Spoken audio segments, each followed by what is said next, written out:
Unlock your full potential with Brain and Focus, a powerful supplement designed to boost mental clarity, enhance memory, and sharpen concentration.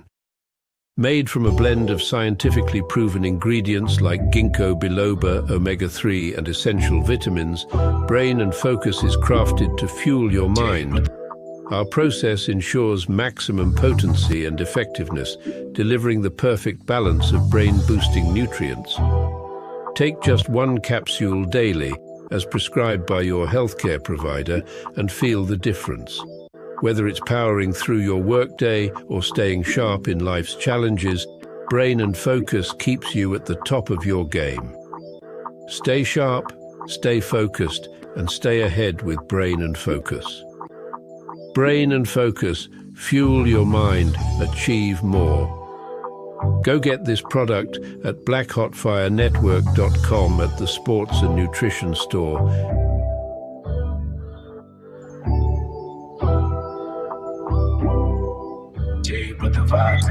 Songea karibu mpenzi, nieleze kinagaubaga jinsi unavyonienzi na msichwa tamna ubaya. We really dig your style, make original, by your smile. No, I draw an extra mile for your love, baby. For your love, go I need up all night if you want it. My love, I can play your wife and pay you your children. My love, we getting married on Tuesday. So ain't it picky, yeah. Feeling lonely, oh. When I look into your eyes, I'm addicted. I've been losing myself for a decade. Hard to what to say me. Early in the morning, you burn me bright with desire. You burn me bright with desire. Give me your love all day, I will reciprocate all night. Make you want to relocate. Scripture and original, I won't beg you. Mpenzi, come to hit the road and the highway, give it all life for you. For your love, go I need up all night if you want it. My love, I can play your wife and pay you your children. My love, we getting married on Tuesday. So any piggy, yeah. You burn me bright with desire. You burn me bright with desire. Go down, down, go down, down, go up. Get up, get up, get up, get up. Go down, down, go down, down, go up. Wake up, wake up, wake up, wake up. You guys are doing amazing. Today it's exactly 48 minutes past the top of the hour, and of course, karibuni sana to another beautiful episode of the Pan-African Bliss. That is Shaka Donna, literally herself, Tabi for life, playing right here on the media of the 21st century. And the name of the jam is Tuesday. The makeup done by me, literally, by the way, just a PSA. But I hope you guys are doing amazing. To everyone who's tuning in via the radio station, Spreaker, Spotify, on YouTube, on BitChute, all our streaming platform, karibuni sana. Wishing you a beautiful, great day ahead.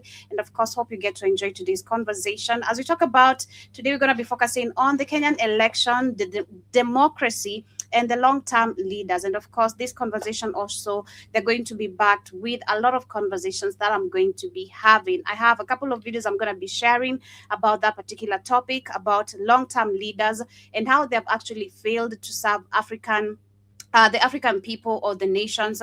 We're also going to be looking at also democracy itself. We know that this is a fake term that is not actually even put into action. I think I also mentioned that yesterday, and I keep on mentioning it. And shout out to also Ibrahim Traore said, actually, when you talk about independency, it's also fake. These are terms that white people love using. And it's amazing because I have a video of this Kenyan lady who is also talking about something very interesting. I'm going to be sharing about that as well. But we're also going to talk talk about what is happening in Kenya and Haiti. As you see, the Kenyan troops are back in Haiti with an exchange, or in an exchange of where the Chad troops have taken control of Haiti, or rather been sent to Haiti. And remember, we had actually 5 particular countries that were supposed to be contributing on sending their troops to Haiti. We had Kenya, we had Chad, we had Benin, we had Jamaica, Chad, Kenya, Benin, Jamaica, which I think withdrew from that particular mission. And I can't remember the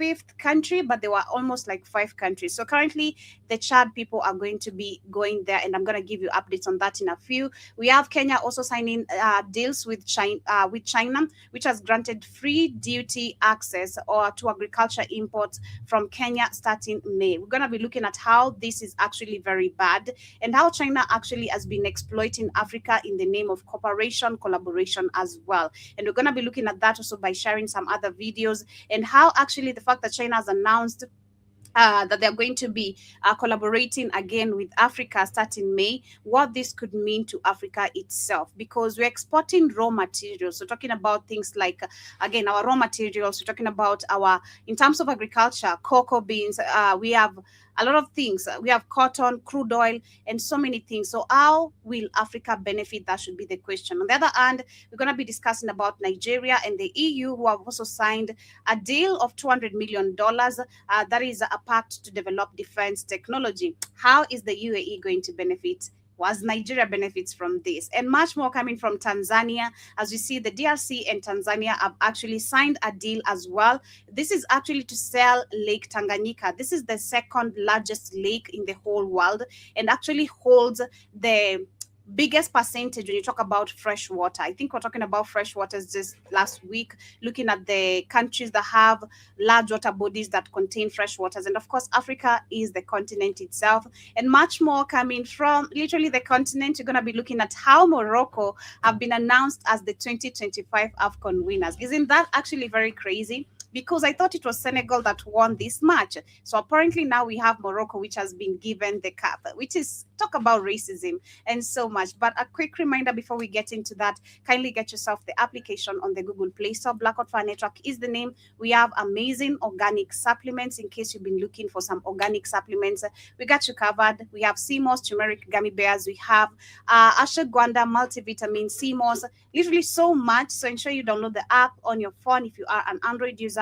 Blackout Fire Network is the name. iPhone, laptop users, you can literally stream with us via our website link. That is the www.blackoutfirenetwork.com.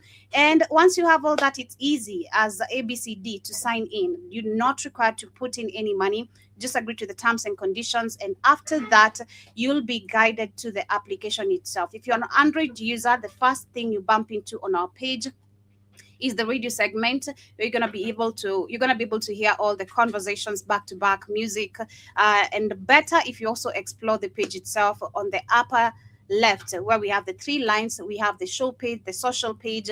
The show page you get to see the shows that have been done previously.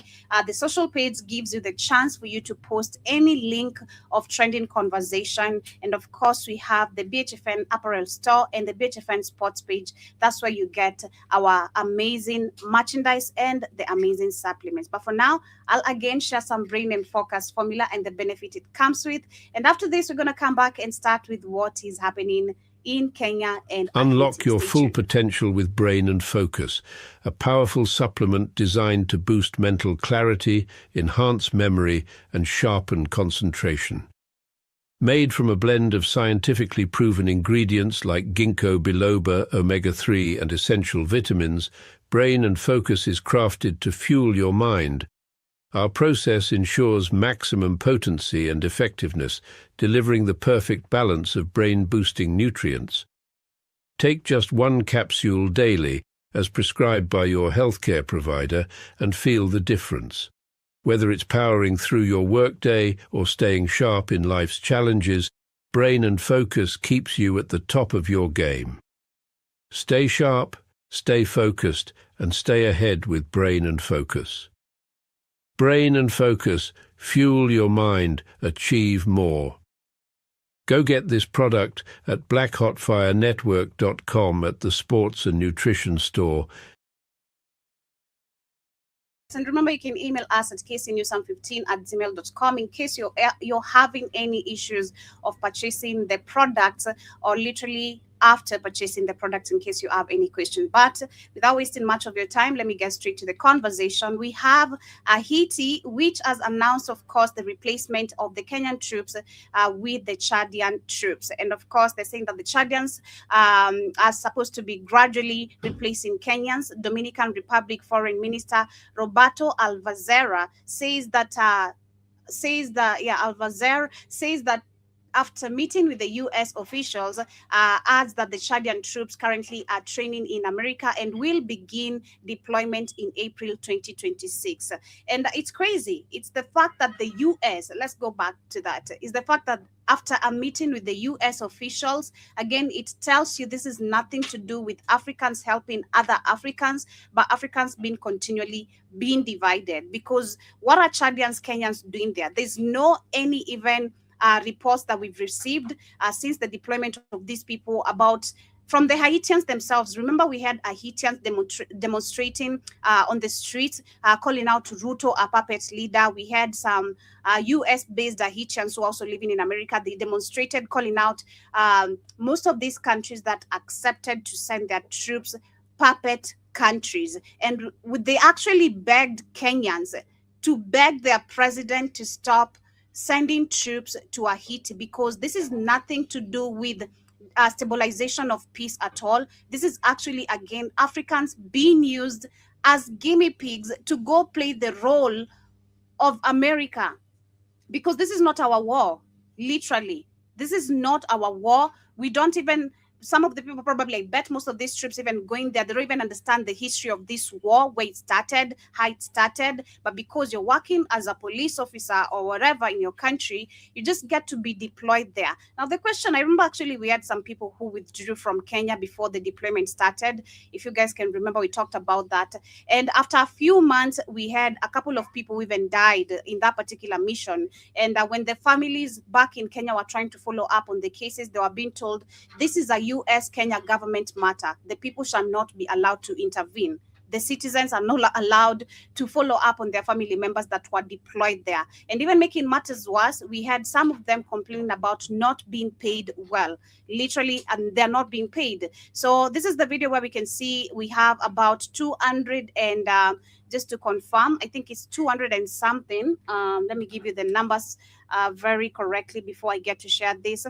Where we had some of them arriving, the Kenyan troops who have actually come back in Kenya. That was, I think, also in December or January. Some of them also landed back in the 254. But these were the songs they were singing of joy for finally completing their mission. The question is, what mission were you completing there?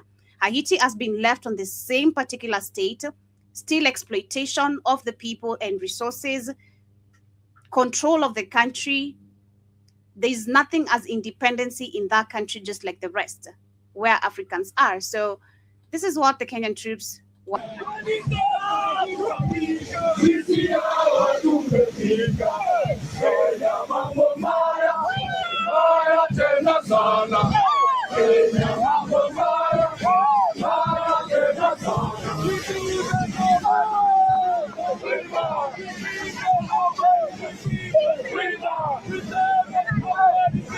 Yeah, so this was at the Jomo Kenyatta International Airport immediately after they arrived, being received by their family members, chanting, of course, songs of joy for coming back home safe. But the question, and one thing I'd say, is we have a joke when it comes to our military defense system, not even just Kenya, but the whole of the continent.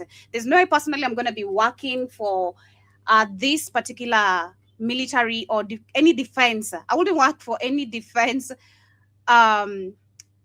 organization, let me just call it that, any defense system in Kenya, Africa, anywhere in the world, because it's a joke.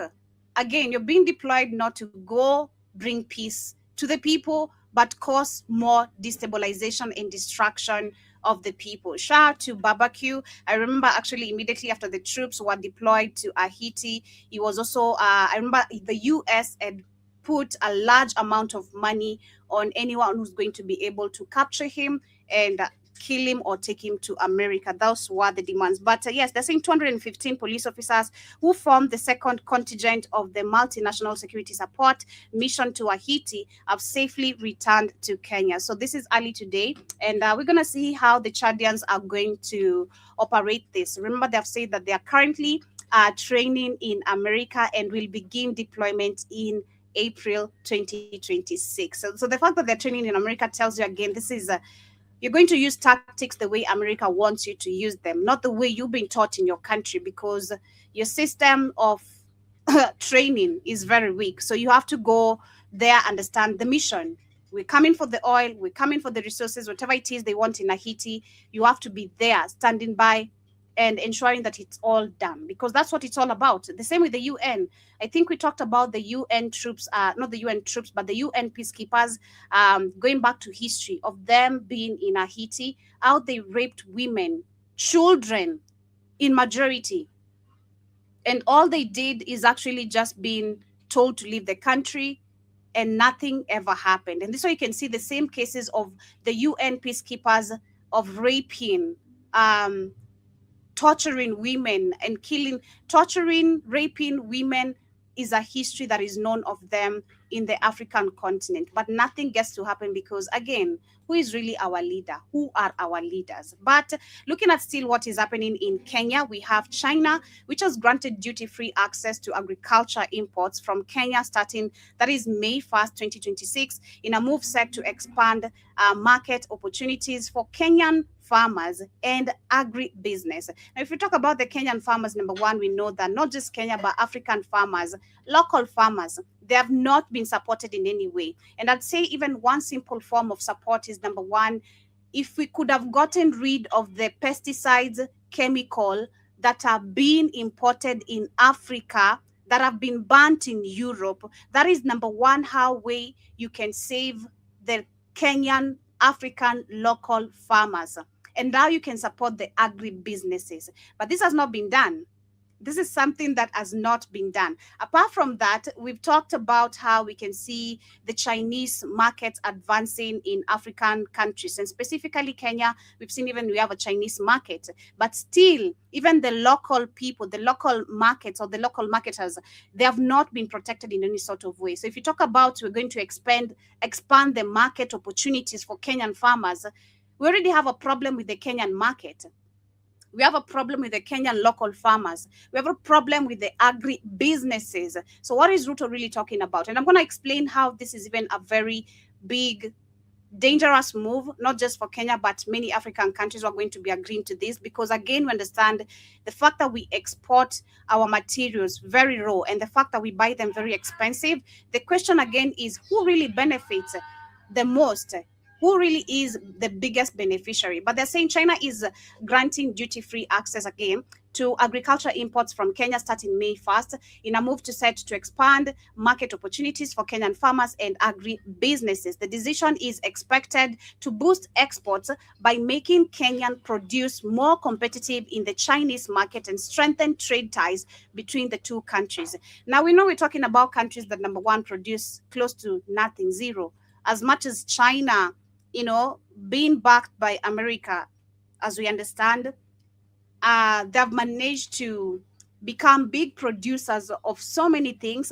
But the question is how and where do they get most of these things that they actually even produce or get to, come up with in their countries? It comes back all the way to Africa. If you talk about the raw materials, the resources, everything is right here. But they're saying analysts say that the move could open new growth pathways for the Kenyan agriculture sector and deepen economic cooperation with China, which is a big lie. So let's look at this very quickly, this article, which is explaining how this is actually very, very dangerous to the African continent, not just even Kenya. And the question is even, why are we celebrating this? Because we're not supposed to be celebrating this. A good example is what I even said about yesterday, the fact that we are being told our fertilizer is going to, the prices are going to skyrocket because of what is happening between Iran, Israel, and America. And now this is going to, of course, affect not just even Kenya, but many countries that are dependent on Hormuz bringing things to Africa, literally. I said it's a time where Africa gets hit so hard to the point where we'll have to understand independency. We're too dependent on other countries that are busy building themselves economically, agricultural wise, but through us, by taking our seeds and bringing us GMO seeds and all that. Literally, it has to get to a point where I believe Africa has to be hit so hard where we're going to have to go back to critical thinking of understanding we've completely lost dependency of independency. I mean, of so much to the point where we're so dependent and we don't know how to what to do about it. So they're saying China is one country. Africa is an entire continent. And yet the continent is celebrating access to the market of a single nation. I mean, just sit down with that and think about it. China is one country, Africa is an entire continent. And yet the continent is celebrating access to the market of a single nation. I mean, someone with critical thinking would literally be asking yourself, what's here to celebrate? We've been doing this with AGOA, and there's nothing we've benefited from. So they're saying, of course, looking at exactly why we shouldn't be celebrating, because some of the things we're going to be exporting, cocoa beans, we have cotton, which we've been doing, crude oil, and raw materials. And apart from this, is that these raw materials are not even finished products. And it goes even deeper. It goes even deeper. Apart from just even not them not being finished products, is the fact that we're not going to gain a single coin. Or if we gain, again, this is just maybe Ruto and the people working under him, but China benefits the most. That is just the truth. China will end up benefiting the most. And let me share a couple of videos literally explaining more of that, because even the Chinese themselves are admitting they have been exploiting Africa in many different ways. One of the silliest arguments I've seen in relation to this whole debate around China being neo-colonialist or imperialist in Africa is the argument of debt forgiveness. A lot of these individuals are arguing that because China has forgiven debt to some African nations, the relationship is no longer exploitative and they are actually mutually beneficial. And China is seeking to, bring forward a long-term path of development that mutually benefits both African nations and China itself. But I think the argument is just completely fallacious, especially when we look at history and realize that the West has also forgiven debt to African nations several times. Several times. Exhibit A, 2005, they forgave $18 billion in debt of Nigeria. Hold on. Exhibit B, they forgave the debt of 14 African nations. 14. But the question is why? Why? That should be the question. In African countries, we're seeing this kind of moves and tactics being posed upon us. We should ask why. Why would I am owing someone money, then today they just wake up, they tell me, Joby, I forgive you for owing me thousands, millions of dollars, and that's it, or yuans, and that's it. I should question myself, what is it that this person wants to benefit, or what is it that they could come and ask from me? And understanding the fact that I'm a raw producing country of mineral resources and many things that China benefits from in Africa, I should be ready for them coming for what's mine. I should be so ready. I think this is one of the countries as well we've seen being very clear when it comes to debt. If you're not paying, we've seen and witnessed countries like Zimbabwe, how even they overtook their magazine, they overtook some of their markets, literally. In Kenya, we had the NYS, shout out to Katie again, she was reporting this, how when China told us if we don't pay the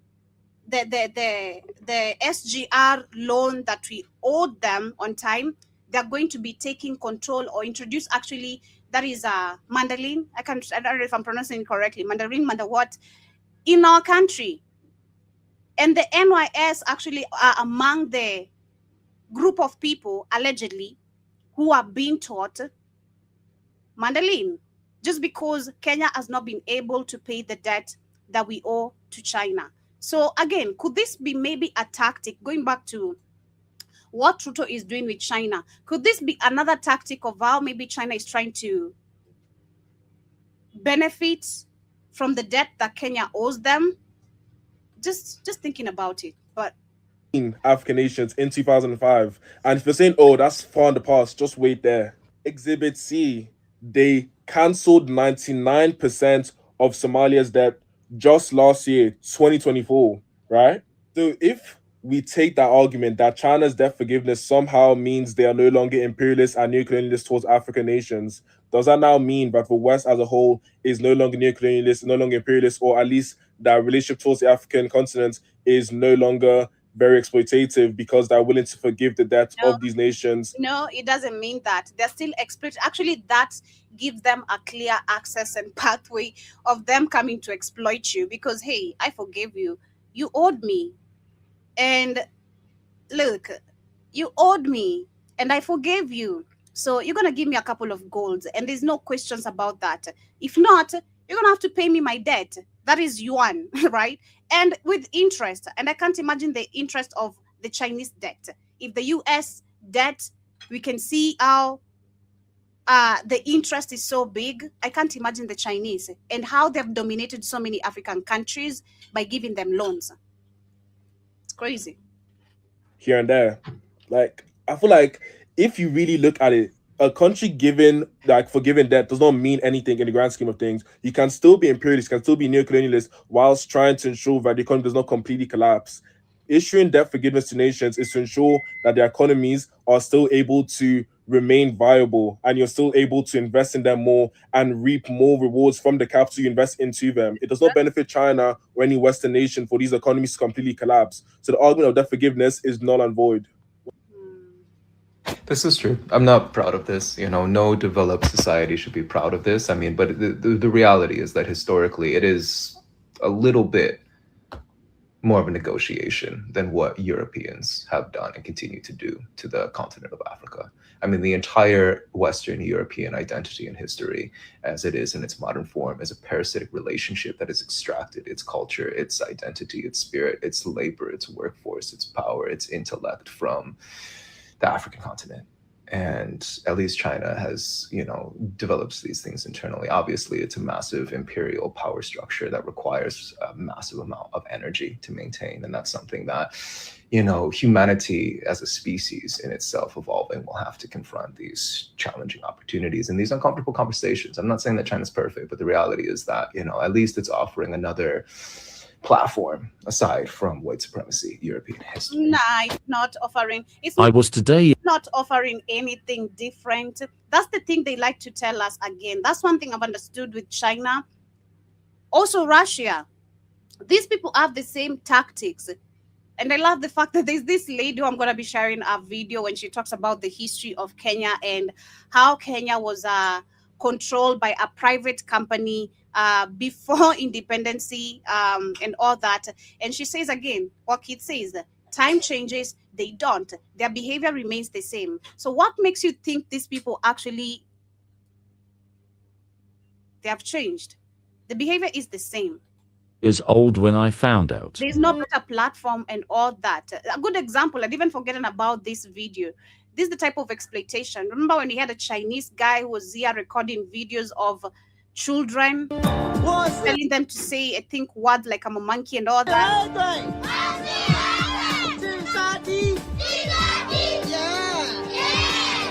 Yes, you heard that correctly.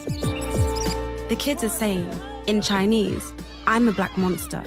My IQ is low. This video was released in February 2020 on a Chinese social media. Yeah, we can remember this, but we're not going to forget that. In Ghana.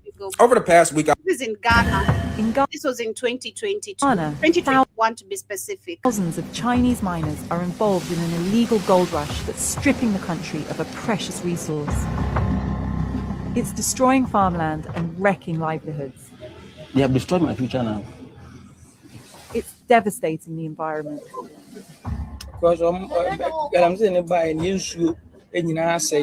A toxic mix of money and weapons is leading to resentment and violence. And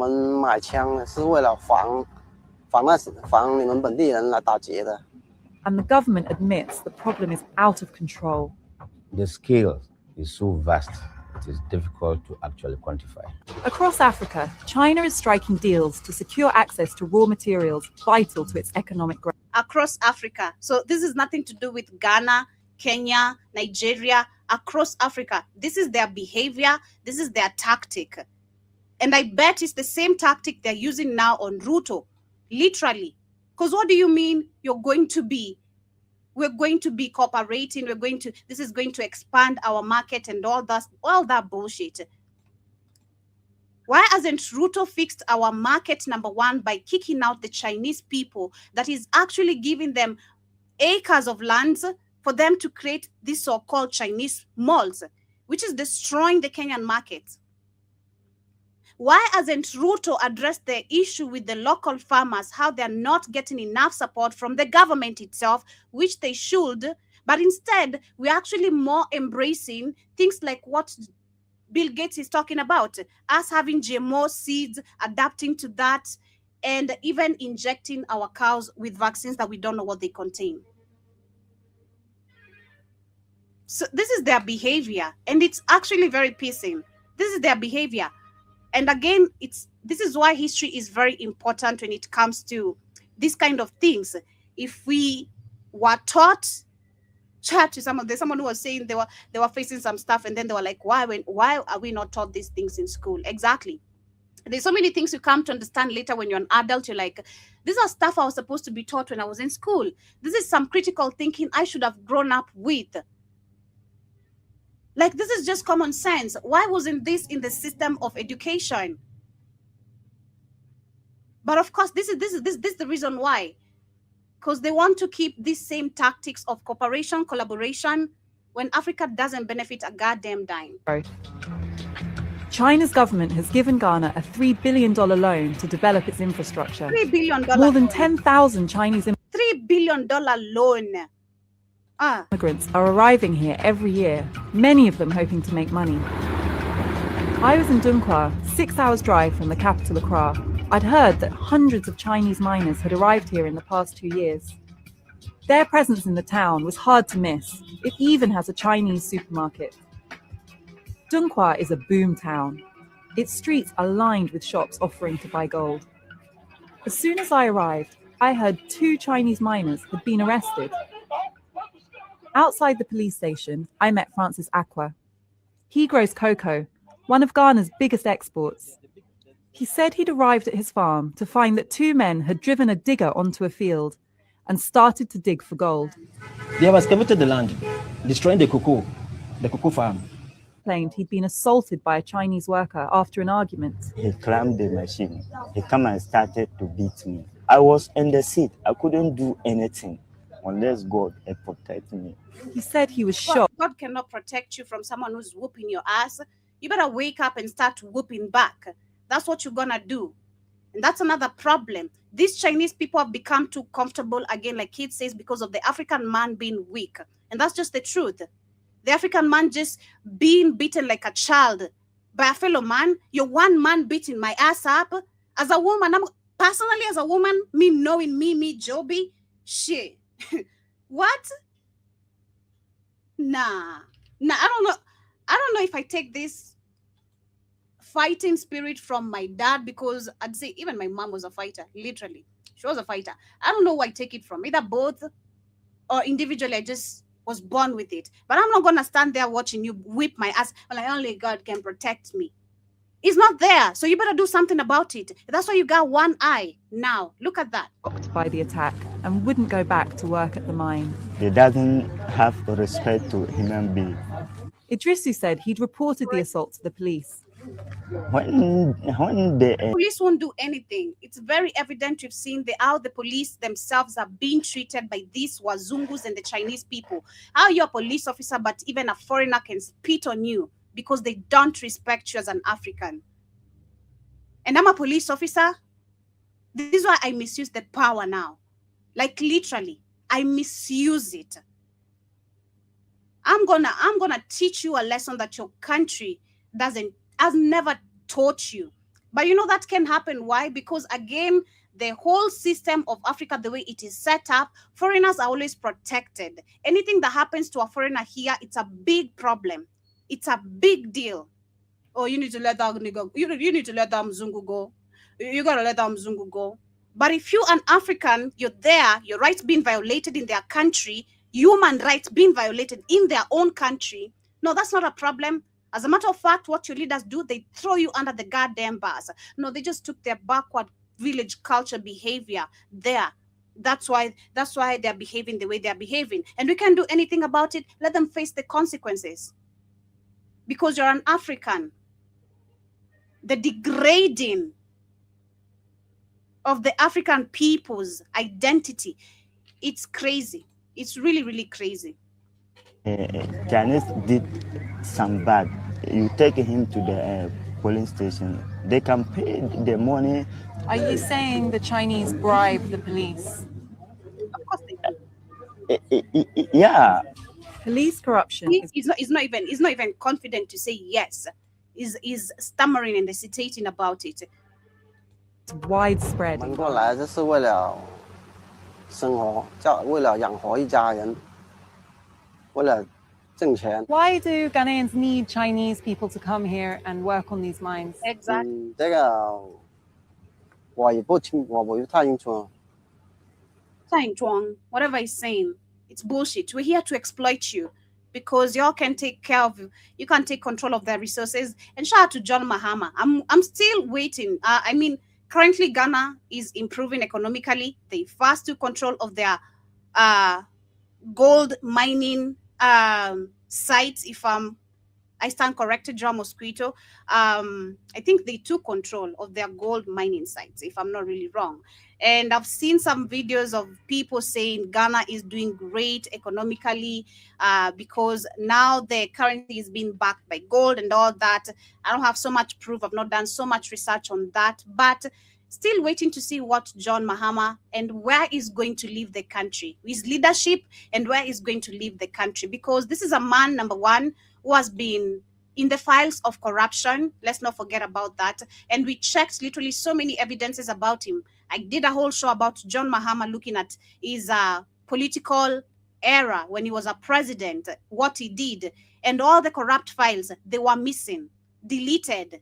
Or you can't find this file. Or John Mahama is not a corrupt leader. He paid this and this. When?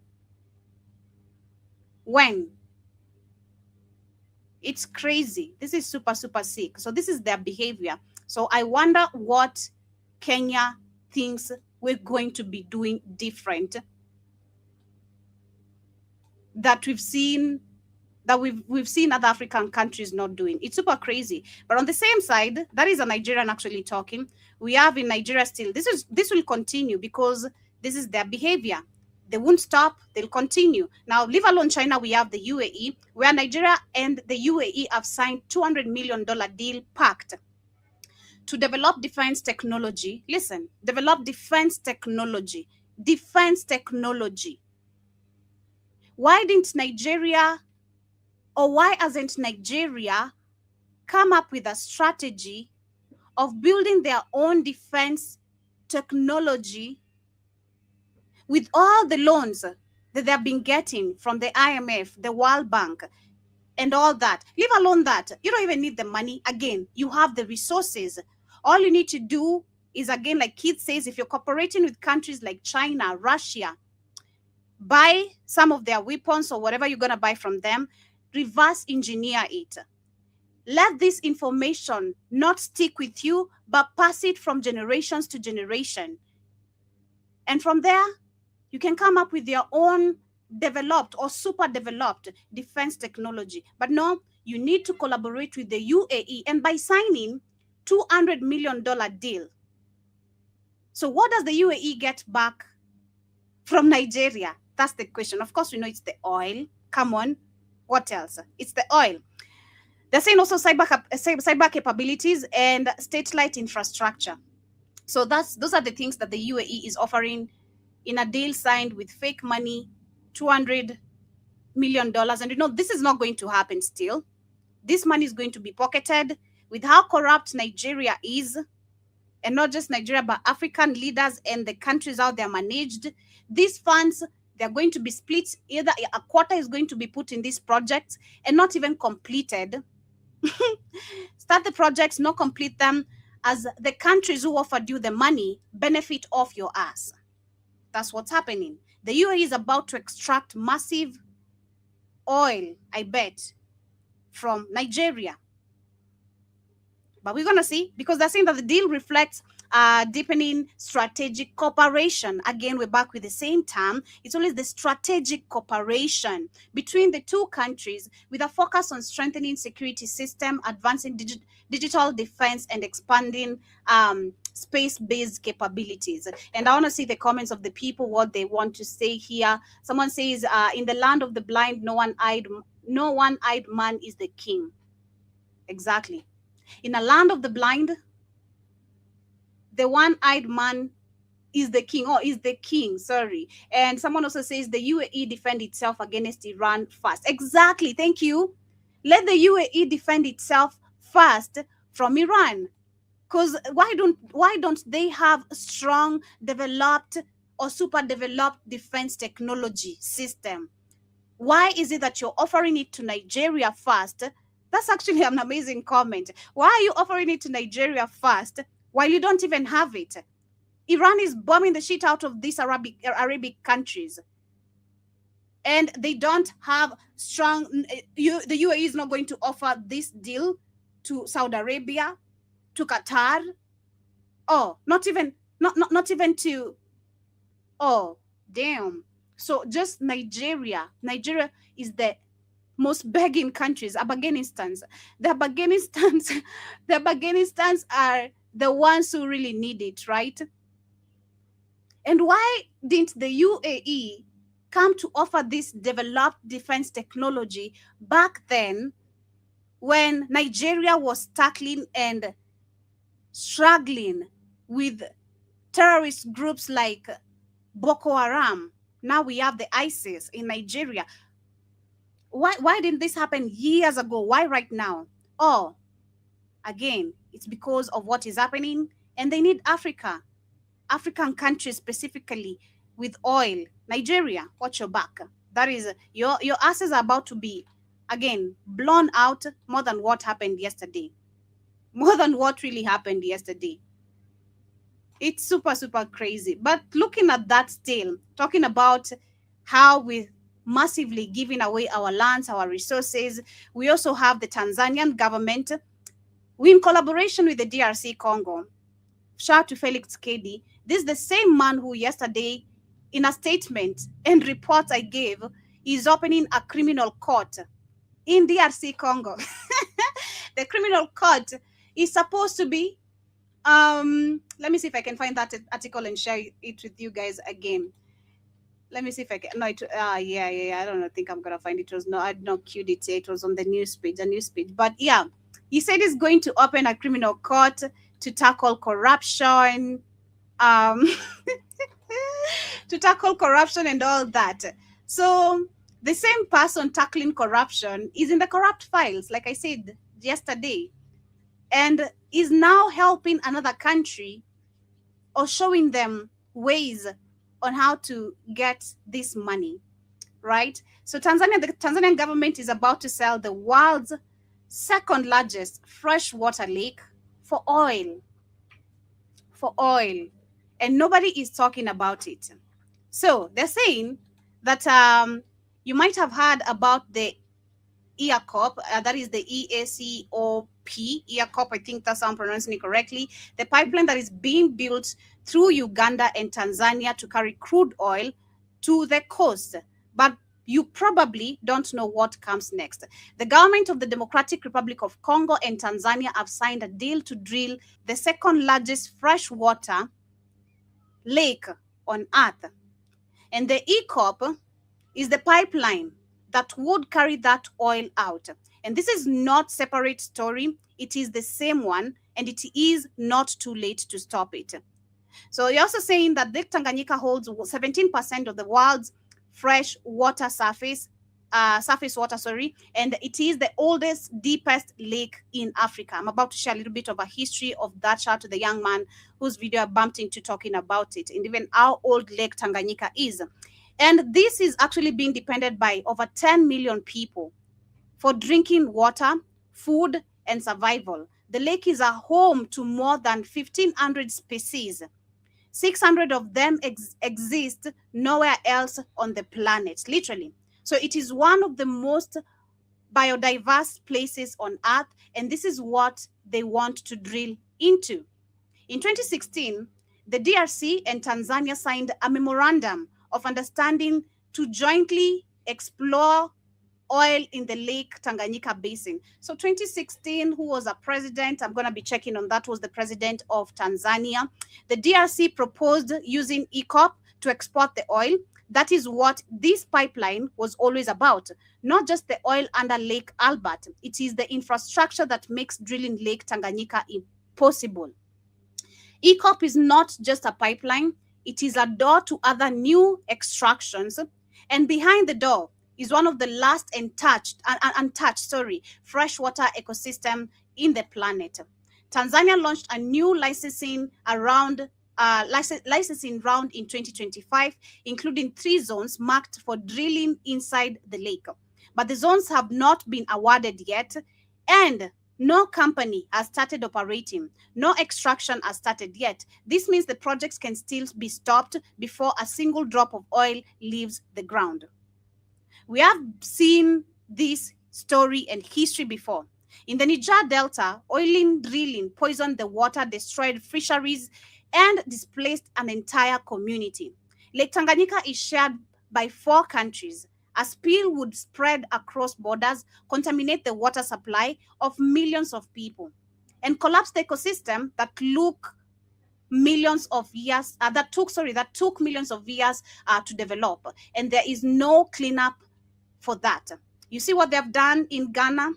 Leave alone just the video I've shared. That was of 2021. Just 2025, 2024, Ghanaians were complaining about the same thing. How many large water bodies have been killed because of what these Chinese miners are doing. In Nigeria, the same. When Shell came into Nigeria, they killed many large water bodies, which killed fishes, displaced communities. Until to date, Shell has not been held accountable. They're saying stopping ECOP does not just protect Uganda and Tanzania from a dangerous pipeline. It cuts off the route that makes oil drilling in Lake Tanganyika viable. 1 fight, 2 victories. No pipelines means no means no financial case for drilling. And that is why stopping ECOP right now is more important than ever. So they're saying that this is, I think, written in French and all that to explain the whole matter and all that. But yeah, that is what is happening in Lake Tanganyika. And this is being conducted between Felix Kedi and Samia Suluhu. But we want to check just a little bit. In 2016 was the president, because they're saying in 2016, DRC and Tanzania signed the Memorandum of Understanding to jointly exploit, which is to exploit, of course, which they're calling it explore oil in the Lake Tanganyika basin. So I want to see who was the president. But before we get to do that, let me give you a quick history of Lake Tanganyika from this young man. All right, what's up, guys? This is Lake Tanganyika. Lake Tanganyika, I am on the side of Zambia, and this is how it looks like on the side. And now let me tell you something about Lake Tanganyika, the lake that you are watching behind me right here. Now, Lake Tanganyika is the deepest lake on the continent in Africa. And apart from it being the deepest, it is the 2nd deepest lake in the entire world. And when you do your research, it is approximately 1.5 kilometers deep. This lake is a wonder, a natural wonder in the world. It is the longest freshwater body lake on the entire earth, and it is a home of over 2,000 species. It has plants, it has animals, and if you remember your history very well and social studies, they say the biggest economic activity on this is, of course, fishing. And guess what? This lake is shared by 3 countries. There is Congo, Zambia, where I'm standing right now, Burundi, and Congo, Zambia, Burundi, and Tanzania. And one of the most fascinating things about this lake is that it is the oldest lake on earth. and it is estimated that approximately it is around 9 million. It's crazy. It's always these African puppets have, man, these people are so corrupt and so evil to the point where they don't even understand how to protect the most indigenous valued I'd say things on Mama Africa, to be specific, right? These people are so corrupt, so evil. Like, I feel like they have lost critical thinking, or they just know what they're doing too, because they do know what they're doing. They understand the consequences of this, because we're talking about 10 million people who depend on this, not just for drinking water, for food. And we're talking about over 1,500 species that live there. This is crazy. White people, I believe, man, white people have really corrupted the minds of the Africa. I don't even know if it's corrupted. I don't even know how to put it. I'm trying to figure out words to use, how to make it make sense, because these people have really damaged Africa to the point where Africans themselves don't see any big deal. Yeah, they don't see any big deal on destroying indigenous things. Talk about Ruto. Ruto just became a president, started chopping down bamboo trees. And these bamboo trees were being exported, they were being exported to Germany. And in exchange, Kenya was getting napier grass. Napier grass. Huh? Okay, let me just continue. To 13 million years. You had me right. 9 million to 13 million years. Lake Tanganyika, the biggest and longest freshwater lake, and also it spans around 670 kilometers wide. So right that side is where you're seeing that side with Tanzania, and here is yeah.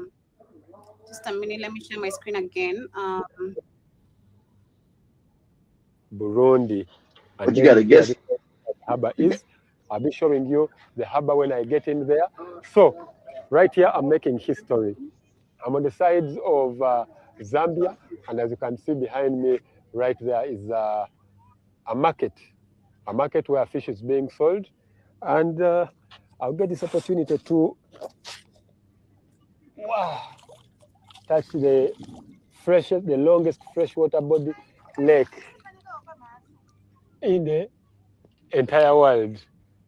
This is the lake, the oldest lake on earth, 9 million to 13 million years.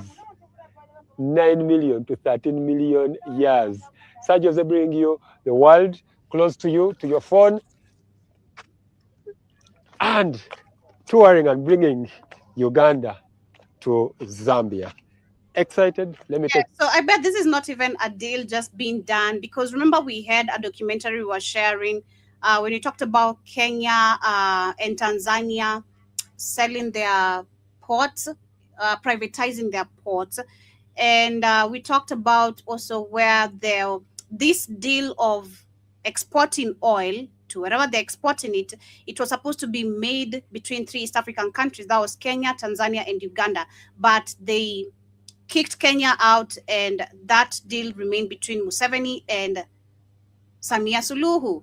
So the fact that we're seeing now this mix-up, we have Felix Kedi involved in it, because of course he's involved in it. The fact that I've not checked, let me see, who was the president in 2016 by that particular time when this deal were being signed. But this is very, very dangerous, and shout to the people bringing alert and information to this, because I bet many Tanzanians, Ugandans, Congolese, especially Congo, which is a very distracted country when it comes to war. People are just always running left, right, and center. The people don't understand what is really, really happening. So yes, this can be stopped, but more people need to be aware what their governments are doing, because this is very, very crazy. Karibu sana Keith, how are you doing today? I'm good, Joe. How about you? I'm good, can't complain. But yeah, we're talking about how DRC and Tanzania are about to destroy the second largest freshwater lake that is in the whole world. That is the Lake Tanganyika. Who's about to destroy it? Who is? DRC and Tanzania. How? What they about to do? Okay, so I'm about shit. Why Okay, can't I let me just ask you? Why can't you just tell me, Joe? Okay, so we have a company called ECOP that signed a deal with DRC and Tanzania. That is in 2016, and that's why I want to All check right. who was president by 2016.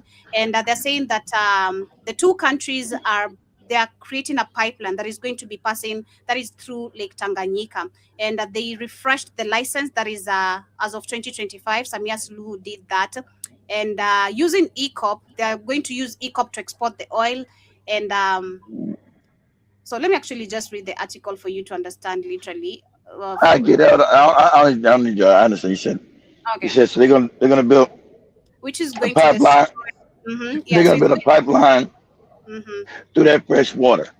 And Yeah, so it's knowing both countries' history as far as development, there's gonna be leakage. So they're gonna fuck up one of the yep. biggest water supplies.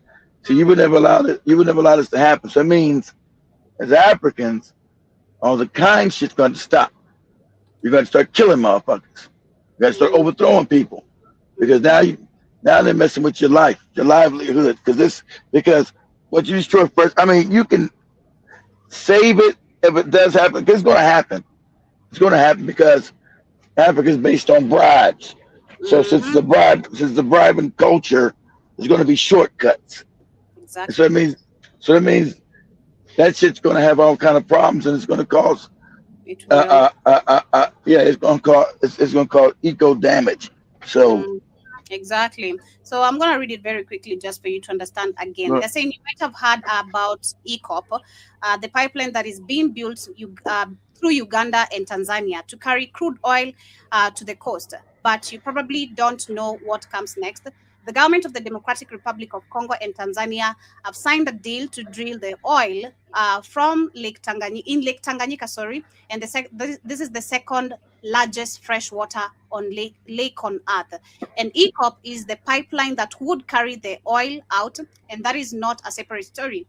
It is the same one, and it is not too late to stop this movement. The Lake Tanganyika holds 17% of the world's fresh surface water, and it is the oldest and the deepest lake in Africa. Over 10 million people depend on it for drinking water, food, and survival. The lake is a home for more than 1,500 species. Actually, again, very, they said specific, very species that we won't find literally again in most parts of the world. 600 of them exist now, like you can hear, else on the planet. And it is one of the most biodiverse places on Earth, and this is what they want to drill into. In 2016, the DRC and Tanzania signed a memorandum of understanding to jointly explore, which is exploit, I call it exploit, in the Lake Tanganyika basin. The DRC proposed using ECOP to export the oil. That is what this pipeline was always about, not just the oil under Lake Albert. It is the infrastructure that makes drilling Lake Tanganyika possible. ECOP is not just a pipeline. It is a door to the new extractions, and behind the door, this is one of the last untouched freshwater ecosystem on the planet. Tanzania launched That's what I said. That's what I said. The ecosystem. You're destroying the ecosystem. Now, like I said, Suluhu's corrupt. She didn't win the election. She's put in there by white people. All these puppet ass niggas that they put in there. She's a puppet kept in there. That's the problem. It's the distraction game that's going on. Chiketi's kept in there. So the African people, this about life. This about life and death. This ain't even funny. It's about life and death. So you're dealing with life and death situation. They hope that your Africans are ignorant enough to allow this to happen, because there's going to be a problem. There's going to have. You're talking about. I told you, in this century, there's going to be water wars.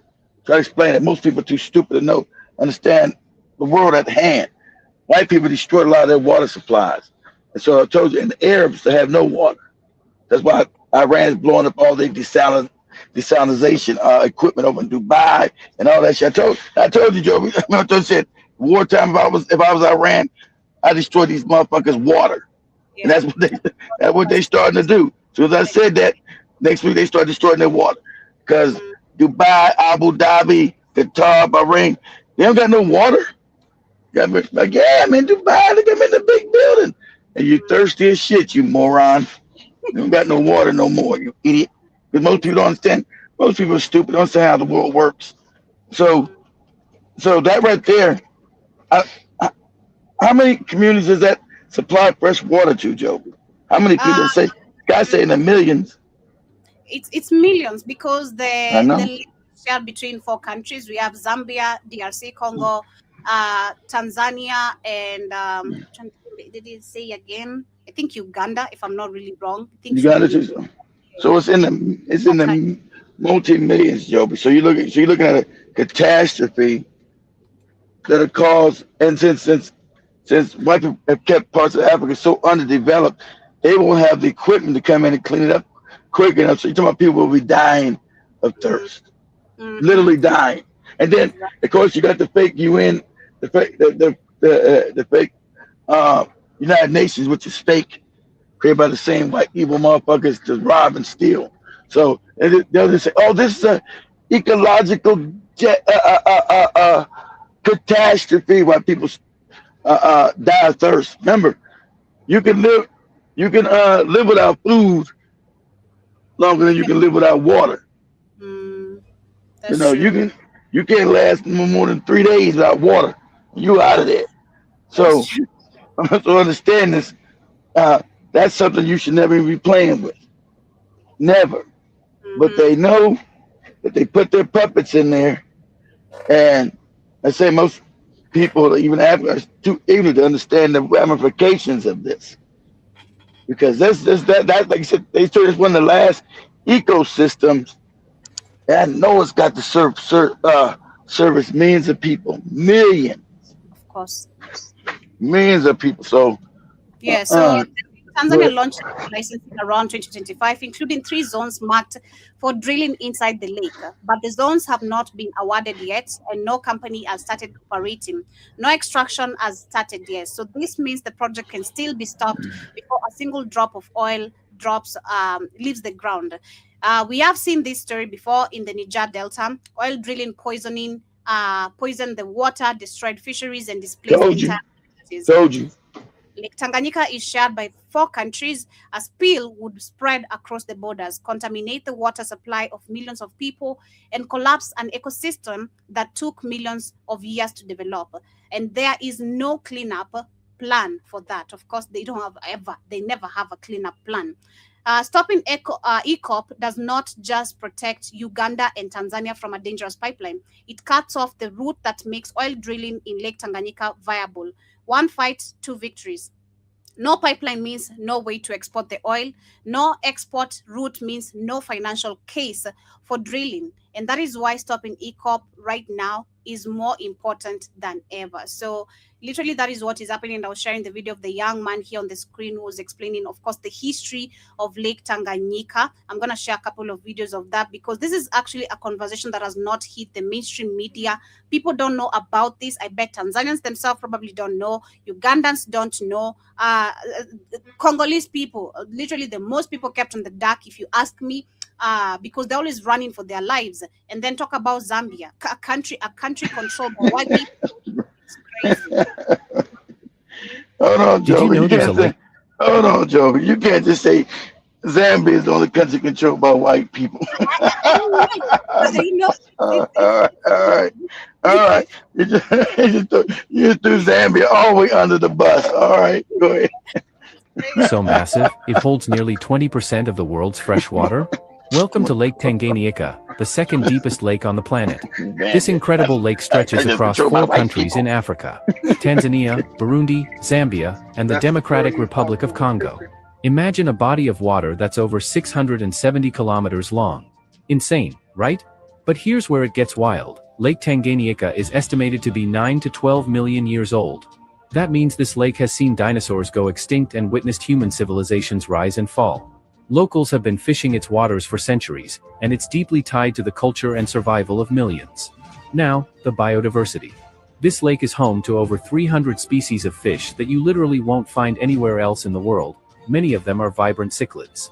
And get this, it's so deep, 1,470 meters at its lowest point, that scientists believe there are ancient ecosystems still waiting to be discovered at the bottom. And here's a fun twist, the lake's unique currents and layered structure trap older water at the bottom, which hasn't mixed with the surface for millennia. It's like a giant time capsule of Earth's history. Lake Tanganyika isn't just a natural wonder, it's a lifeline. It provides food, transportation, and even drinking water for the millions who live along its shores. Oh, and did I mention? It's one of the clearest lakes on Earth. You can literally see several meters straight down into its sparkling waters. So, next time you're dreaming of adventures, keep Lake Tanganyika in mind. It's not just a lake, it's a window into our planet's story. Go ahead, dive deeper and learn more about this ancient giant. Not you, AI. It's not part of your world. It's part of my world. But yeah, that is what is happening in Tanzania. And this is, talking about Felix Kedi. This is the same man we saw again yesterday. I'll remind you. He said he's opening a criminal court of corruption, for corruption. So again, remember the same man opening a criminal court for corruption is on the corrupt files. But he should start with it with himself, but they won't do that. Look at how they're about to destroy millions of lives, again, touching the most indigenous things in Mama Africa, destroying them just because you want to please and put a white gap smile on a white man's face.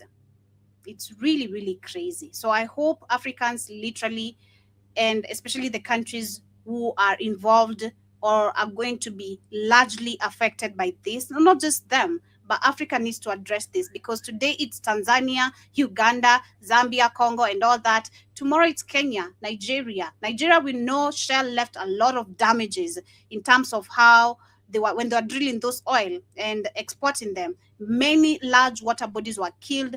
Fishes were being killed. Literally, the water was, it's still till to date, I bet the water is still contaminated, of course, with oil, because they still do it recklessly. Ghana, we've seen Ghana case. They go destroying large water bodies in the name of mining, and they don't care, destroying and displacing millions of people from their community. Super, super crazy. All more and I'm gonna mute you. Still more news and updates of what is happening. We have Morocco. Now, remember we had a game, I think, few months ago. Was it last year? I think. Yeah, last year or this year? Not sure. The year is going super fast. But we had a game of Morocco and Senegal. And Senegal declared victory, which was a very chaotic game. We talked about it to the point where we saw Senegalese people being arrested by the police officers in the countries, including cab drivers and all that. Not you being given peace in Morocco because you're a Senegalese. That's not going to happen. How dare you declare victory? And of course, racism living long in their blood. And like Keith says, time changes, they don't. And shout out to that Kenyan lady. I'm going to share a video after this just for her to give a bit of history. Then we're going to continue with the rest of the conversation. Morocco has been announced as the 2025 AFCON winner, with the final result being overturned by the CAF. Yeah, so they're saying that the Confederation of African Football, that is the CAF, yeah, have stripped Senegal of the 2025 Africa Cup of Nations title, with the official results going down as of 3-0 win in favor of the host Morocco. Back in January, of course, it's in January. The year is going super fast. Senegal were crowned the Africa Cup of Nations champions after Pep Guya's, if I'm John Mosquito, don't come for me. Guya's extra time goal gave them 1-0 win over Morocco, and with the results was but the results was shrouded in the controversy. Morocco received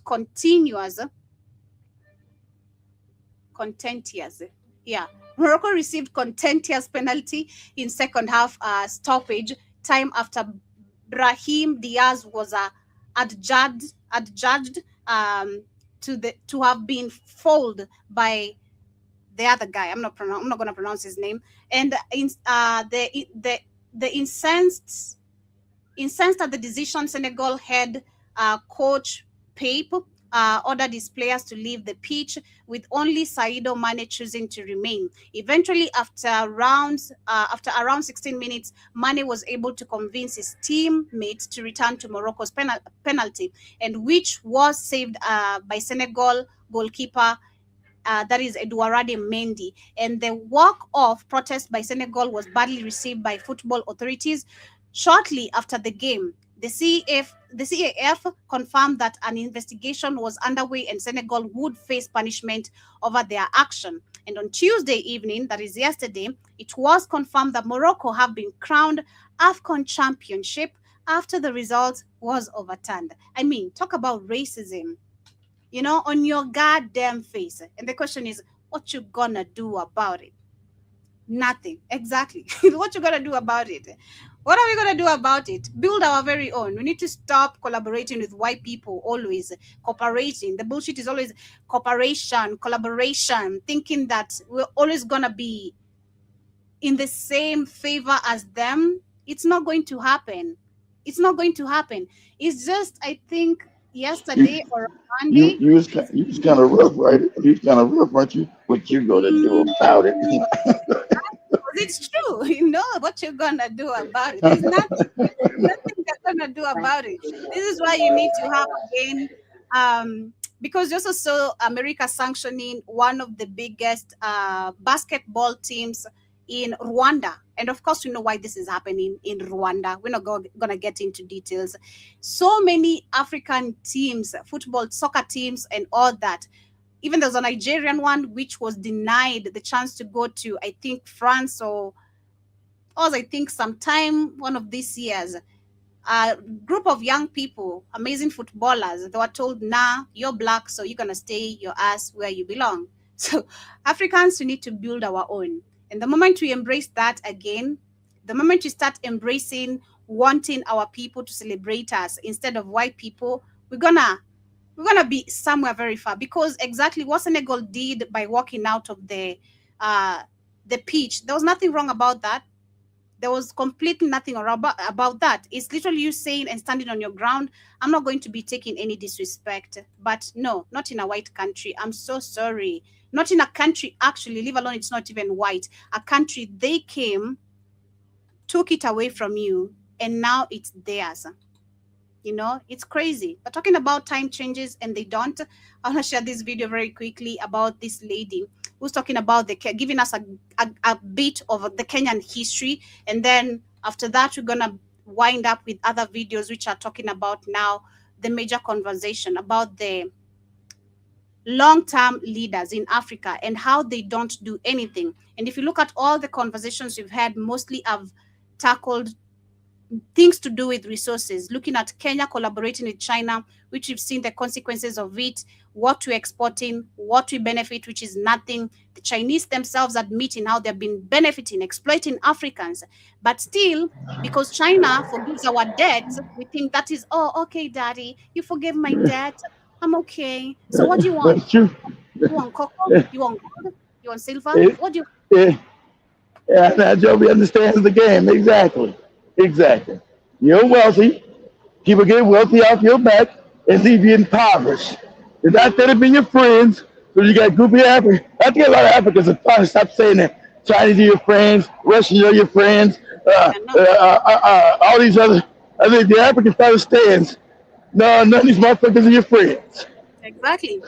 Because the question is, I love the fact that there's an article I was reading, and it was questioning, the writer was asking, why is Africa celebrating and always celebrating the cooperation, collaboration bullshit? A good example is, it doesn't because it's like, make this shit make sense. China is one country. Africa is an entire continent. Yet the continent is celebrating access to the market of a single nation. Oh, let us sit down with you as an African again. Like, China is one country. Africa is an entire continent. But yet the continent celebrates access to the market of a single nation. Now, look, leave alone that. We've also talked about, we've tackled on... And a nation that's that's declining in what? In population. We've tackled about... So it'd be better for Africans to develop... sorry, guys. Whew, go out there. It'd be better for Africans... sorry, better for Africans to develop by themselves, because you're gonna have the biggest population, so it makes sense for you to trade amongst yourself and to make you wealthier. Why? Well, go ahead, Jeffrey. You know why. But we've also talked about Nigeria and the UAE, and again, that's what I'm saying before I get to share the videos I've shared. If you look at all this, is us actually giving away what is ours, while other countries are benefiting off our back as we benefit literally nothing, left under the same poor infrastructure, the same fake ass development, because Nigeria is actually did sign a deal with the UAE that is over $200 million, and the pact is for them to, the UAE, to give a developed defense technology. And shout out to the person in the comment section. The person in the comment section asked, why isn't the UAE having one of the best defense technology itself? Exactly, to defend itself from Iran.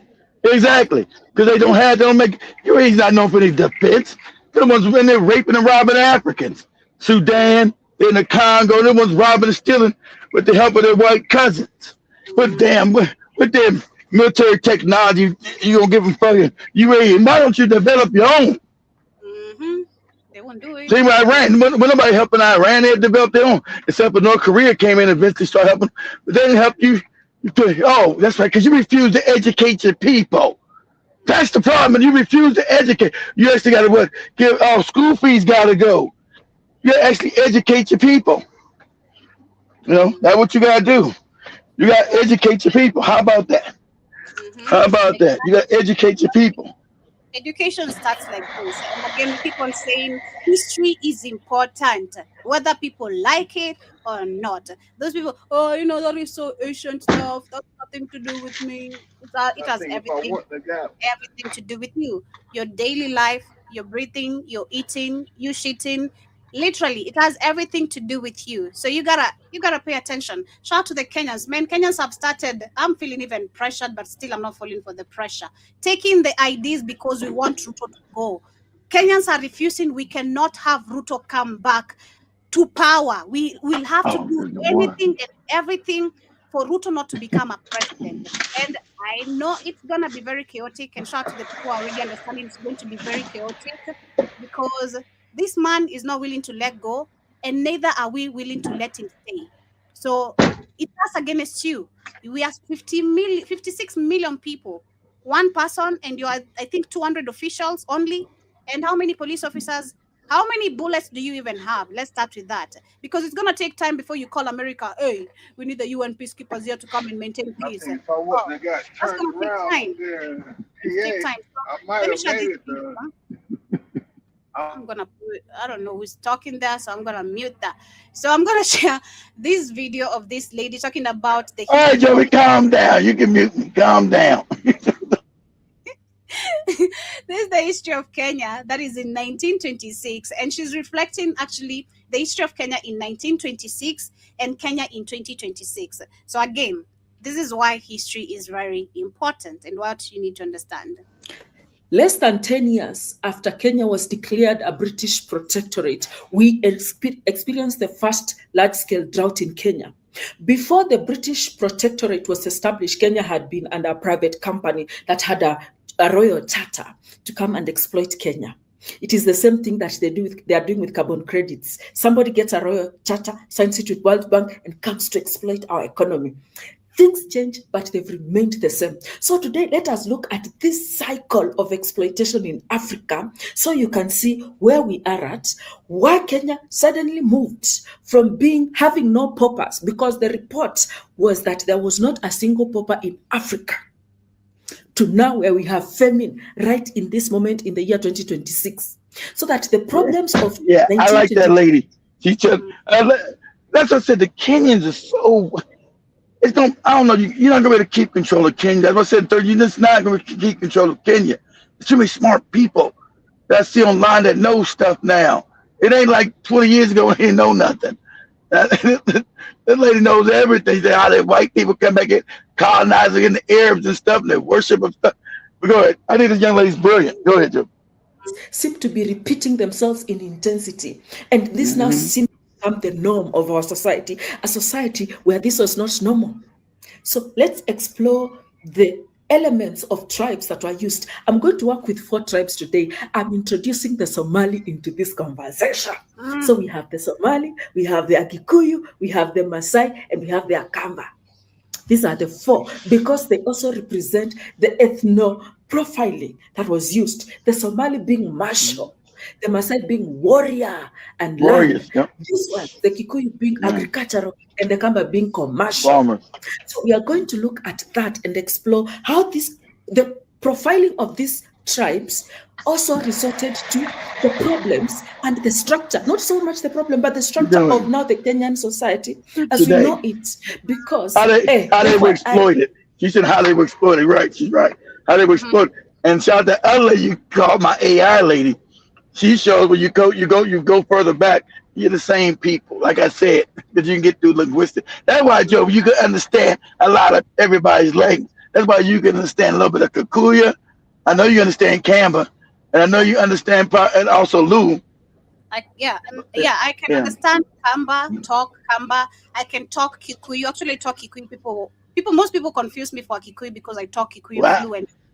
Wow. Yeah, I know you knew it fluently. Yeah, I do. I do. Joe, you know like 5 languages. That's crazy. Yeah, I know Kikuyu. I know Luya. I can hear a bit of Luo, but I can hear more of Luya. And what else? You get mad at us. You get mad at your English is better than ours. You know English. You know Swahili. You know Kikuyu. You know Lua. You know a little bit of Camp. Jesus Christ, Joe. Exactly. You damn been almost a motherfucking genius with your crazy ass. I still don't talk Ebonics, goddammit. So you're better.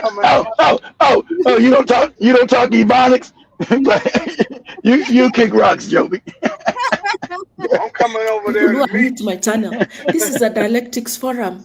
This is not a forum to pander to an ideal that is today here or tomorrow there, or a one event in time. It is a summary of ideas because the world is a thesis, antithesis, thesis, antithesis. See, exactly. See, what I've always taught you guys. See, she understands thesis, antithesis, and thesis, antithesis. She's talking about the dialectic.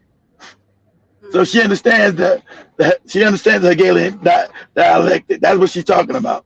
Go ahead, Joe.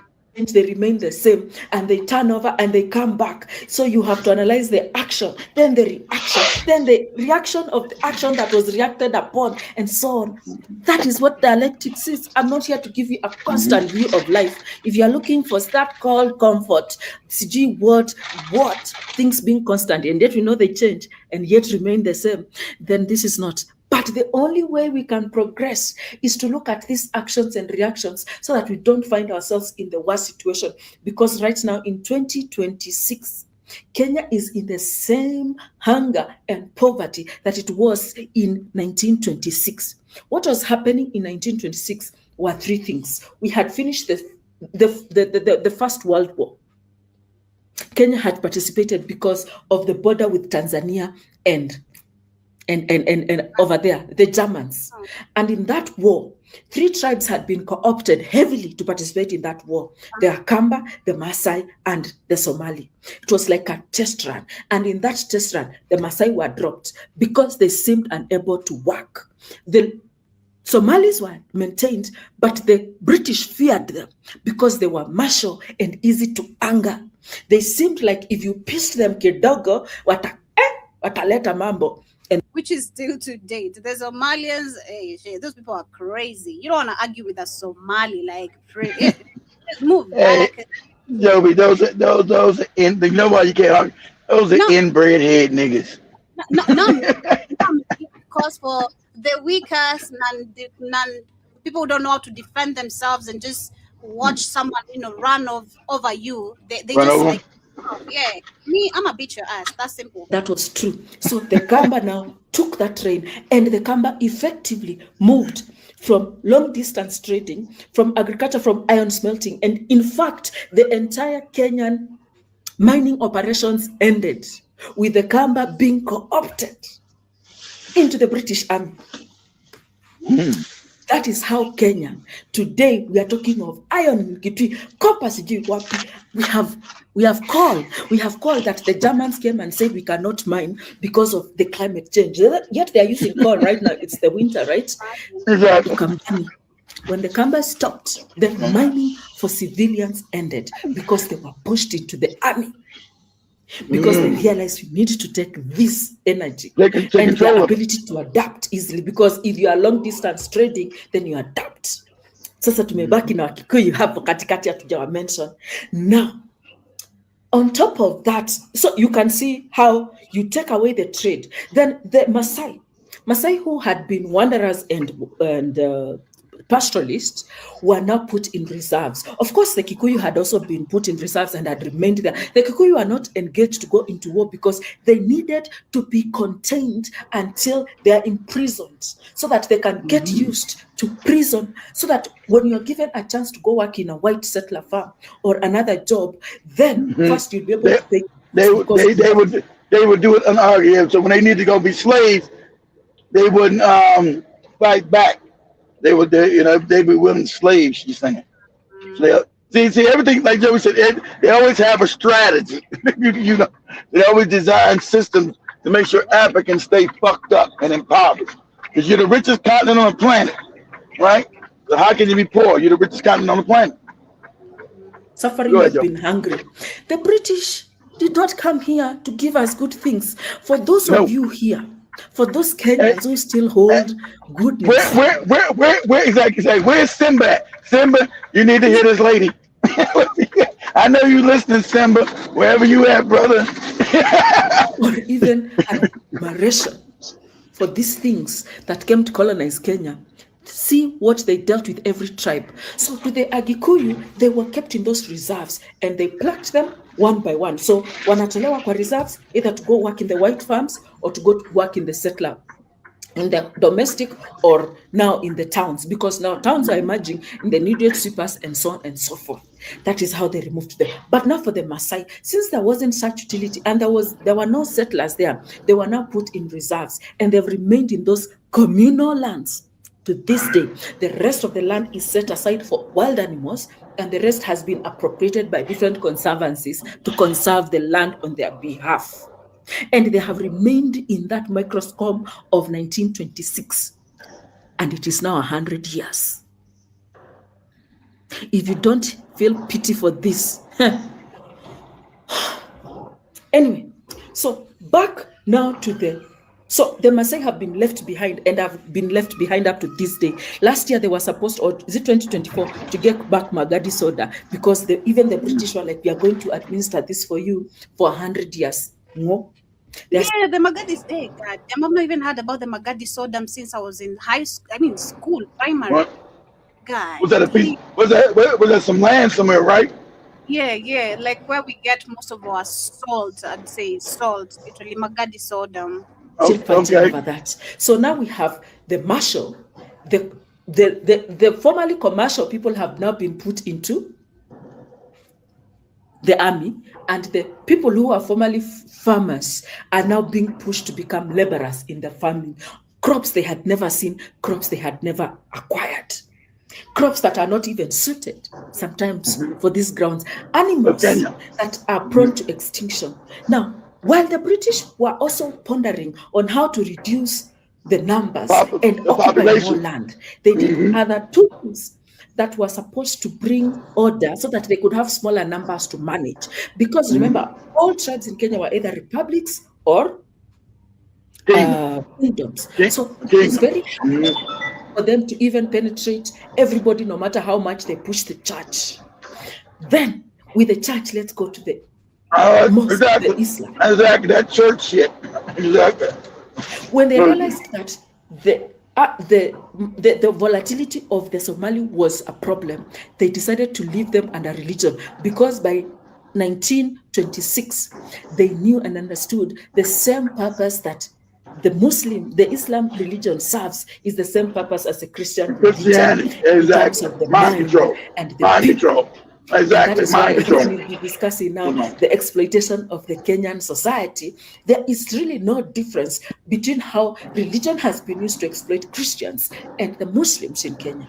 That is why the conflicts, those of you who are trying to say which businesses are owned by Muslims, which ones are owned by Christians, you are just following that trade narrative that is now looking for further ways for Kenyans to hate each other. Now, am I making sense? Anyway, I'm making an introduction, so this will get flow easier and smoother as we proceed. So the second thing, this now religion was now en masse. They made sure everybody had religion in their society. They also introduced diseases for local animals. They even brought rats with the plague to kill people, but Africans did not die. Oh yes, they did. Then when that was failing, especially once Kenya became a protectorate, they introduced the heart tax. The heart tax is what led to the first national famine in Kenya, because you either had to sell your livestock so that you can get the shilling and the pound, or you were jailed and put in those reservations. So people were forced to give them everything they had so they could get a shilling so that they could pay taxes for being Kenyans in their own land. That is how taxes were introduced. So let us look at Kenya in 1926 and Kenya 2026. We have similar things. We have high taxes for everybody just to exist. Kenya too, Sahi. We had climate change. They were saying the soil degraded. Try to understand the fake climate change scam that they're doing. Understand that they charge you, they came, how you paying taxes on your own land as they were stealing the shit. That's why, you go to those lands, them beautiful lands in Kenya, white man is still there today. They don't hate you, they go there to dominate and steal.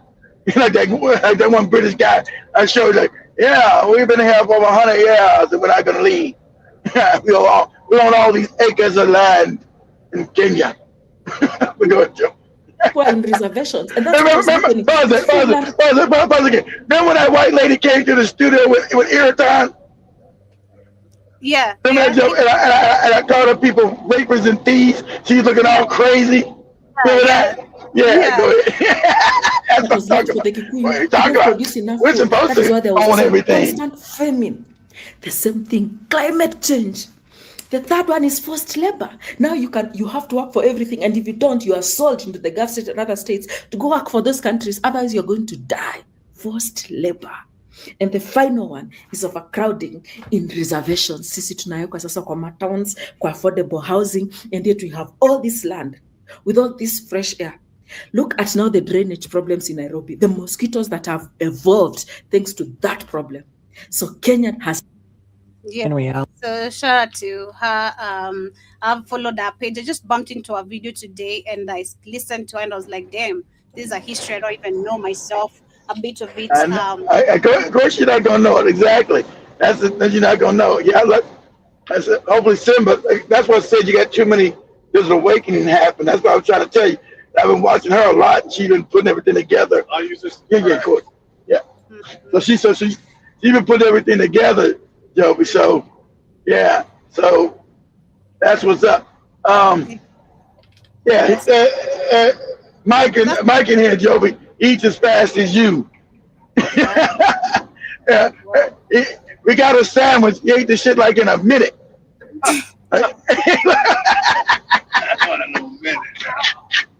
Yeah. You're right. Why you keep food till it gets cold? Because you're. Why I keep food? I'm a slow eater. Why I keep food? I keep it cold. I eat it.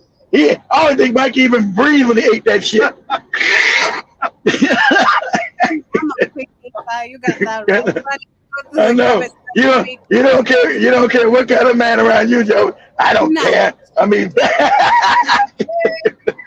love me the way I am or kick rocks. That's just how it love you the way you are, kick rock. All right, go ahead.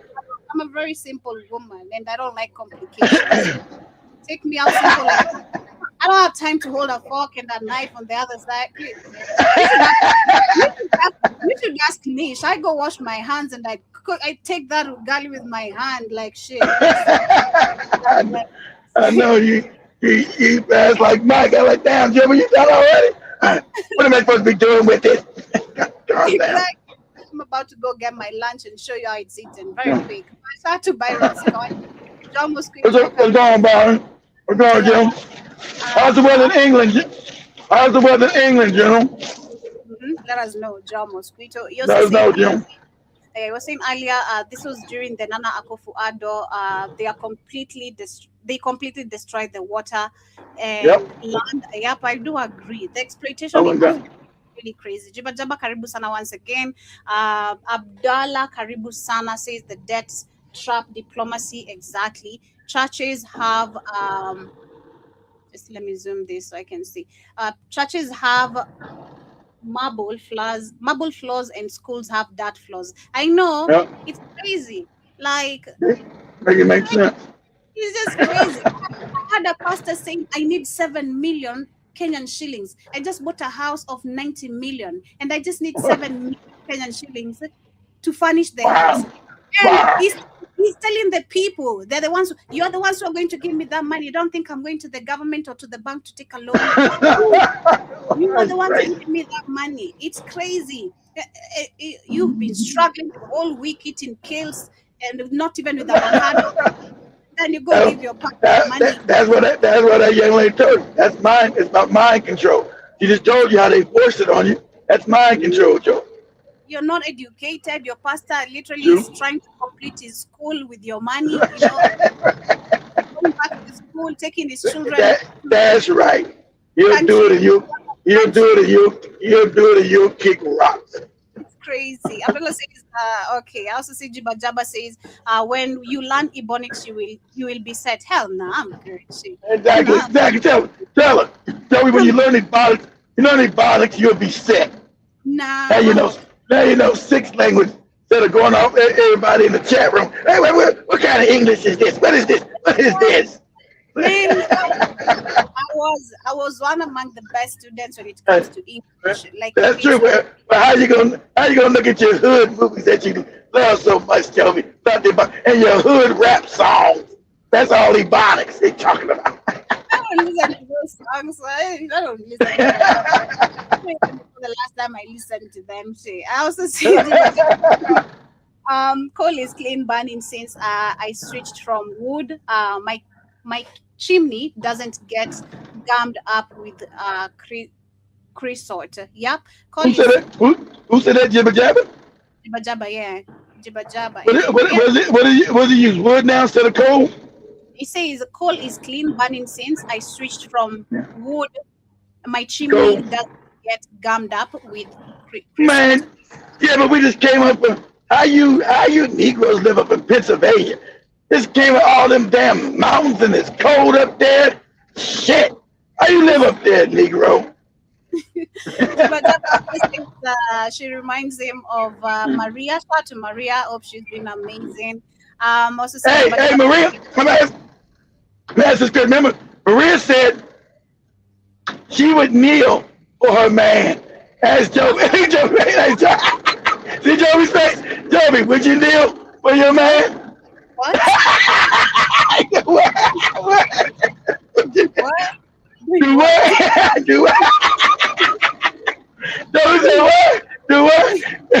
See, Maria in Uganda said, of course, Keith. That's the culture, that's the tradition. Ask Joby that shit. What? Do what? What's she saying? Hell no. I don't care how much I love you, but you gotta kick rocks, shit. I'm not kneeling for you. Kneeling for you to do what? When I saw that white woman in the studio, that was it for me. And the what on show. I shout you what I meant. Jibajaba says, by the time my wife sits down, I'm done eating. See? Exactly. Very quick with it. Like, what's you holding the plate around for? Like, okay, you guys like Mike, I eat fast. I never was a fast eater. I can't eat fast, man. Calm down. Yeah, bling bling. You finna learn. I already learned about the bling bling when I was a young shit. And I parents talked like you, Florida Negroes. That's what he told you. Come on. That's Jimmy Jam. What Jimmy Jam said about Florida Negroes? What he say? We ain't soft like y'all, Florida Negroes. Oh, yeah, he ain't soft like us Florida Negroes. Yeah, me and Mike soft. Because Mike was saying, let's get the hell out of this place. Hey, we not prison. You like you said, Jimmy Jam, you go east, you go west. You end up in one of these hillbillies' houses all chopped up. Crazy. Yeah. Let's come to the end of today's conversation, family. What's love, family? What's love, family? Hey, we couldn't come on last night, family, because the lights were. The lights came back on quick though, Joby. Did the lights come on when you was at home, Joby? Yeah, they came back. I got my knee in because of that darkness, man. Now I'm walking with my clutch today. Shit. Why you didn't catch an Uber, catch a bike? Because it was still early. I'm like, man, it's not past 10. So the hell am I taking a cab or a bike for? Like, I can walk. So going on the way home, I slid and fell on my knee. And it's really like, it's like back from square one. But I don't need a bandage. You just need the cluster to walk. That's all. Because it's really. Where's Christine at, Joe? Is Christina today? At the back, yes. She should have called me. I was supposed to give her some money for that motorcycle. Good. Oh, I'm gonna let her know. But much love. Tell her to come on up. Much love, guys. We see you guys later on the night this afternoon. Peace and light.